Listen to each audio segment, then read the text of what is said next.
Well, we've completed the first week of November, or just about to anyway, with incredible lack of both rainfall but also sunshine, all courtesy of high pressure bang slap over the UK and Ireland that is going to continue. I'll get there for the remainder of this week, and it looks as if high pressure is even going to move into next week as well. Thanks for clicking on to the Thursday edition of Vogan's European Outlook. If you're enjoying the content here in the channel, be sure to hit that like button. And if you haven't already done so, please hit the subscribe button. The winter forecast is going to get released a week on Sunday with the live stream. So it is coming, and the final thoughts are getting put together. So I hope you can stick around, and we shall wait and see what takes place. This is rainfall totals according to MeteoSail over the last 24 hours. We've got a few spots seeing a little trace or two. That is likely in the form of drizzle. We've had leaden skies for a good week solid now, it feels like, and we have had very, very little in the way of precipitation out of those clouds. We've had sinking air, we've had moist air trapped underneath that sinking. Therefore, with a lack of wind, we're not able to really shift both the cloud and also, introduce something a little bit more changeable. But looking at the past 72 hours, according to the MeteoSail site, you can see here again, many stations recording no rain. Here at Marfogan Weather HQ, I've not recorded a drop of rain this month so far, and I think you have to go back several days into the back half of October for the last time I recorded measurable rainfall. Temperatures, by the way, reached 17.7 Celsius here this afternoon with the help of a southwesterly breeze and sunshine. We've seen a very warm day for November for sure, and that is going to slowly but surely kind of ease off over the next few days in terms of that level of warmth. Anyway, you can see here, looking at coolweather.com, that these are the records that we've seen over the last few hours or so. Plenty of warm records anywhere from Arctic Scandinavia right the way over the UK into the south of France and down into northwestern areas of Morocco. We've also seen record warm temperatures on the east coast of the United States as well, into the Eastern Caribbean also. But looking at the next, this is the month of November so far. I'll get organised at some point. This is the month of November so far. Warm Western Europe, warm Eastern North America. We've had a cold Western half of the United States through week one.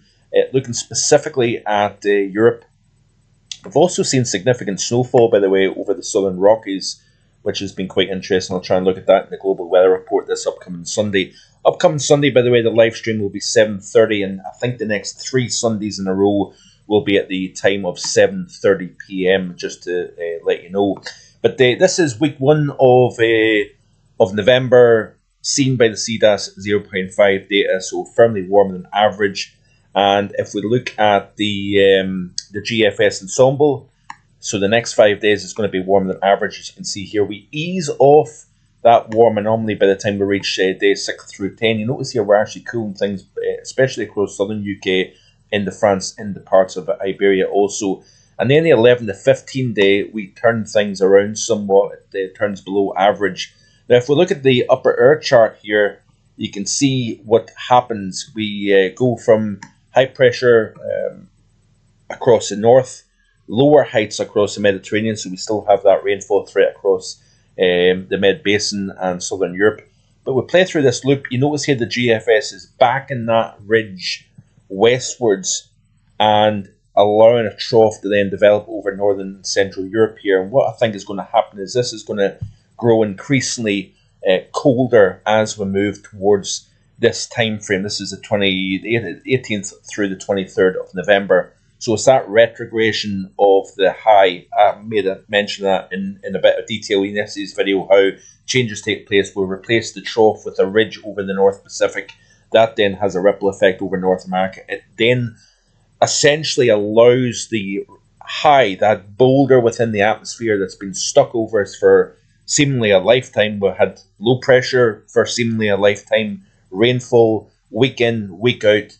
now it feels as if it's the complete opposite. We've got high pressure that is not budging. Unfortunately, we're trapped underneath a blanket of cloud underneath that subsidence, and it means that it's not a high pressure that you're getting the benefit of, essentially, unless you live in the north of Scotland where we've actually seen sunshine. But what is going to happen is what's going on over the Pacific, North America, and then eventually in the Atlantic is that high that's over us is going to then get pulled westwards. That is what I think is going to happen. Again, there's no guarantees that this will happen, but nonetheless, I expect it to happen. We're still stuck in phase 8 of the MJO at the moment here. We're kind of stuck in place at the moment. Then it drifts into 1, and then it actually drifts into the null phase. It kind of fades away over the central portion of the Pacific. We've got Reisner over the Atlantic, hence why we've got Rafael that made landfall as a Cat 3 hurricane in western Cuba. It's now moving into the southern Gulf of Mexico as well. But it's favourable for blocking within the high latitudes and also Atlantic tropical activity, despite the fact that we're in November. The AO still trying to go negative in the week to 10-day range. The NAO also is trending negative as well. And when you look at what we've got at the moment, we've got, like I said, very, very mild temperatures. In fact, let's have a quick look.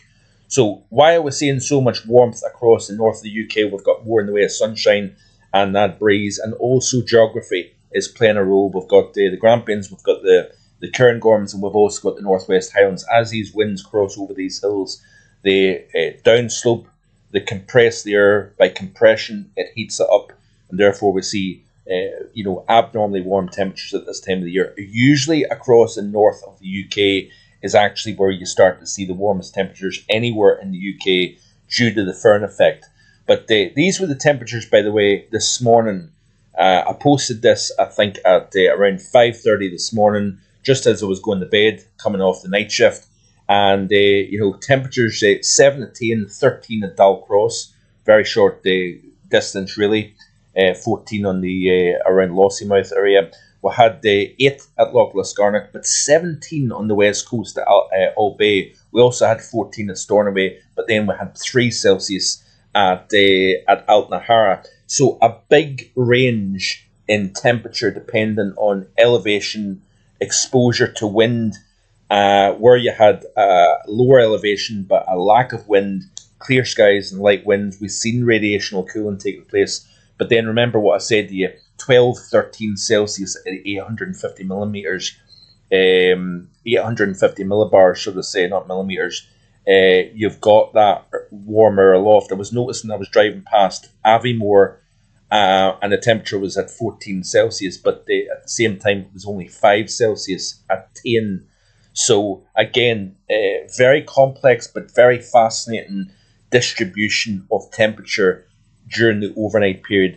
And I think there was a couple of places that recorded their warmest November night on record, both in the UK but also in Ireland in particular. So looking at, so that was this morning. This is a tweet here by Maximiliano Herrera, based in Costa Rica. Extreme temperatures around the world, always a good follow on Twitter. European exceptional warm spell, Ireland and UK. 11 stations in Ireland broke their November records of highest temperature.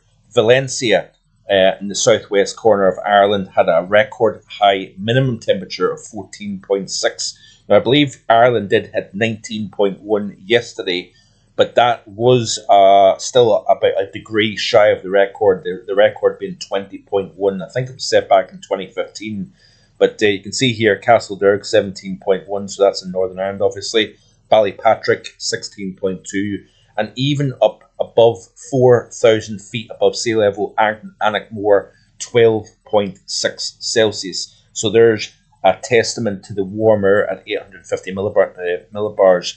So you can see here actually the level of warm anomaly here. So we're talking about as much as 12 Celsius above average, moving across the northern UK and moving up towards Iceland, into Scandinavia as well. We're probably seeing a Fern effect taking place in Iceland. I believe there was a 20 Celsius recorded in Iceland there back a day or two ago. So no surprise given the strong southerly flow that we're seeing at the moment here. Cold air getting drafted south over the Atlantic, then with the high pressure just to the east, allowing that open door to tropical or subtropical air lifting north here. Let me see here what else we've got to show you. Bear with a second here, and then we'll look at some other specifics. But very, very interesting stuff. So obviously, leaden skies. Let's look at the. So this is radar. Nothing to speak about at the moment, as you can see here. But I want to show you the current satellite imagery, and we've got a lot of low cloud. Look at this here. So that kind of dull look shows you low-level fog and cloud cover. The higher cloud tops is a weather front here. So this is the clean air behind the front. That is eventually going to move in during the course of the weekend here. But essentially what you've got is a very stagnant air mass stuck over the UK, Eastern Ireland here, over northern France. Also the frontal system just to the west. And then we've got obviously the clearer, colder air behind that front over the open Atlantic at the moment here. But generally speaking, we've got more in the way of sunshine across some places, parts of West and North Wales, as you can see here. We've got some breaks in the cloud, possibly up into the northeast of England. But the past couple of days in particular, we have literally had clear skies over the north of the UK. And you can see that here. This is a tweet here by Bruce Messer, based in Strathpeffer, showing the strong winds in the mid and upper levels of the atmosphere, hence the ripple effect. We've got these lee gusts showing up. So these gravity waves as the wind crosses over the mountains. But a lack of cloud cover with the Fern effect, we're seeing temperatures rising quite significantly indeed. Hence why here at Vogan Weather HQ, the temperature did hit 17.7 Celsius. These were incidentally the lows this morning. And I want to draw your attention to this here, quite interesting. 14.6 at Alt Bay, 1.8 at Altnahara, 4.1 at Tain, yet we've got 10.7 at Kinloss, as high as 13 Celsius at Aviemore. So a lot of variation there in the temperature, depending, like I say, on exposure of wind, your elevation, etc., etc. And it'll be interesting to see what the maximum temperatures turn out to be once all is said and done. These are the temperatures yesterday. So 19.1, had 17.5 with I believe 17.9 at Thomastown in Northern Ireland was the UK record yesterday. And yeah, I think we have managed to achieve an 18 Celsius somewhere in the north of the UK again today. It's hard to see this, but is that going to show the right chart? I don't know if that's the right one, but this is off Bruce's Twitter page itself. And no, but I think there has been at least 18 Celsius recorded during the course of this afternoon. Let's have a look at the GFS 850 temperatures in. Milder at the moment, getting lifted northwards. Got slightly colder, but it's away out over the far east of the continent, if not Western Asia.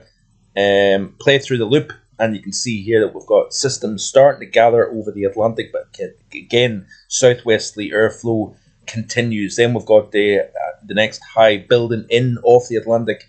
Should have drier air, so should be more in the way of sunshine here. May get more fluctuation instead of having a diurnal fluctuation of only 1-2 Celsius at best, and a range quite uniform across many areas of the UK, with the exceptions of the warm parts of the north.